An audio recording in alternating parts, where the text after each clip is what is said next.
my true crime besties. All right, this one is a true crime story. I'm sure you guys have seen, if you follow true crime, I'm sure you've seen his court hearing and whatever else that plays live on court TV. I'm a nerd. I watch that stuff. But anyways, it's about Tony Todt and the Todt family. So, he apparently had like this deep, dark secret that he just was not ready to share with anybody, all right? But this family was like the perfect Facebook, Instagram family that you see online, you know? And his father, Robert, hadn't talked to him in a while. I guess when growing up, Robert hired somebody to, like, his mom, his wife, so Robert or Tony's mom, and so he's been like his, you know, out of his life and whatever. Well, in 2010, he apparently reaches out to Tony, and Robert does, and he's like, hey, I really want to talk to you. I want to meet up with you. So it's alleged that they met up like 2 or 3 times, had lunch or whatever, and they talked, and then Tony claims he cut off all contact with him. So 0 contact with his father, like cut it all off after the conversations. And it's alleged that this was like a pivotal point in Tony's life. Like, it was a perfect family, perfect man, perfect husband, perfect father. Like, same like his dad, you know, so similarities. But anyways, like, because his life was perfect. Like, Megan, his wife, was homeschooling the kids, and they were going to Disney World, they were traveling, all this fun stuff. And Tony alleged that when they were in Disney World, Megan got bit by a tick, and she got really sick and contracted Lyme disease and all this crazy stuff, like, to him. And this is when I guess she started reading like medical mediums and just weird things like that. And according to Tony, he's claiming that his wife became like really obsessed with like healing and feeling better, and this kind of like made her crazy in a way, is according to Tony, is what he's saying. Like, her thoughts the end of the world was gonna happen, like all this crazy stuff is what Tony's saying. Well, and Tony, you know, he's like taking out all these loans like from New York and all of these different companies, and with high interest rates, like just crazy. So this family is just going through it. And I guess at this point, Megan's talking about like taking her life and the kids, and because of the end of the world, it's the best thing to do, according to Tony. This is what Tony says.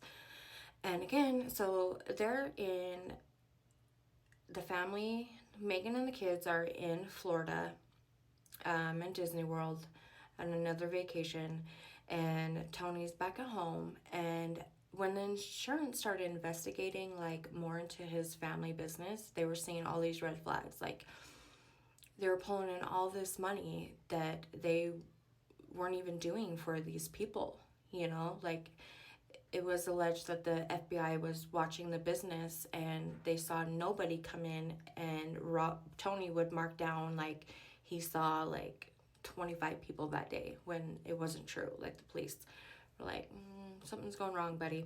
So while the family's in Florida, that's when FBI go and talk to Tony, and he's like, oh, no, you guys got it wrong. Like, I must have hit a different wrong number. Like, you know, and they're like, no, we see your type all the time, bro. Like, quit lying. You know, and he's like, listen, like, you're going to jail, you know, and he's like, listen, just give me time. I'll give you all the paperwork you need. Just give me some time, and we can meet up at a later date. And the FBI is like, okay, cool. We'll give you that. So they do that. Well, that's when he packs up and he flees to Florida. And it was alleged that Megan picked him up from the airport. And shortly after that is when a text from her phone to her aunt came in saying like, oh, we're not coming over for Christmas anymore. We have different plans, da da da da, you know, like they changed their plans and all this stuff. So when it gets closer to Christmas, that's when like the family silence gone from the family, like, and so her family of course is getting nervous, like she's not talking to us. So December 29th was the first time that they called in for a welfare check. They go to the house is quiet, lights are out, it's dark, nobody's answering, and there's nothing they could really do, you know, like if they're adults, if they want to flee or not talk to the family for a few months, that's their biz, you know. So there's nothing they could do. And so January 10th is the second time the family called in for a welfare check, because they remembered, like Megan was saying, that the world was ending, that she had to like prepare for that. So the family's like really worried. So then January 10th they go over there again, nobody's answering, nothing. So but January 13th the FBI is like, listen, we're getting through that door because we're here for the fraud. So the FBI go over and they're knocking, nobody answers, they jiggle the handle and the door opens, and this foul smell hits them in the face. And they hear somebody upstairs and they're like calling out, like, hey, whoever's here, this is the FBI. Tony comes down the stairs and they're like, WTF, bro, like, what? And so they arrest him, and so he's in custody, he's talking about it, and he's just blaming Megan. He claims that when he got home the kids were already gone, and that they had like a murder suicide like plan that they were gonna do. And he said that she had already taken the kids. When he got home, she was explaining to him that the world's ending, we have to go, like no ifs, ands, or buts.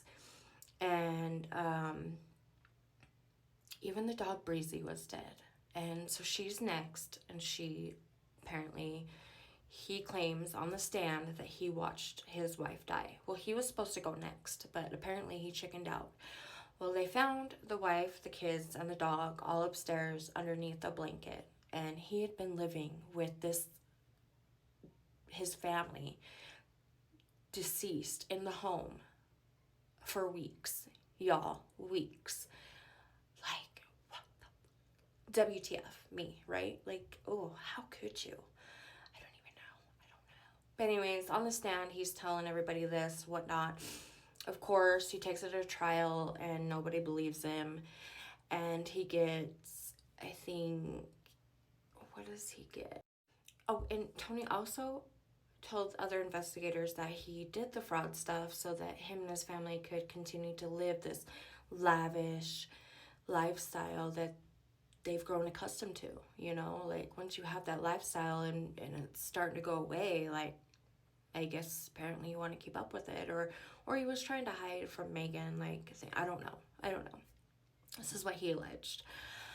But that was his reasoning for the fraud, was that but the whole like murders thing was Megan's idea. It was all Megan, and he was just following after her. Like I said, he came home and he found the kids were already gone, and it was her next. The dog's already gone, and then he was supposed to go next. But so of course he takes it to trial. He loses. The jury judge don't believe him. He gets 4 life sentences and an additional year for animal cruelty for the dog Breezy. I mean, heart goes out to the whole family. Like, whether she did this or not, like, I know mental health is huge. A lot of people suffer from it. But crazy. He will never get out. He will never see a daylight again. So, just probably for the best. And I hope that maybe he could get help if it was him, or you know, the heart just goes out to the kids and the family and the wife, because nobody knows. This is just what he claims. But yeah, that's the crime that WTF me. So follow for more if you want. Everybody stay safe. I hope you enjoyed the story. Be kind to everybody, and until next time.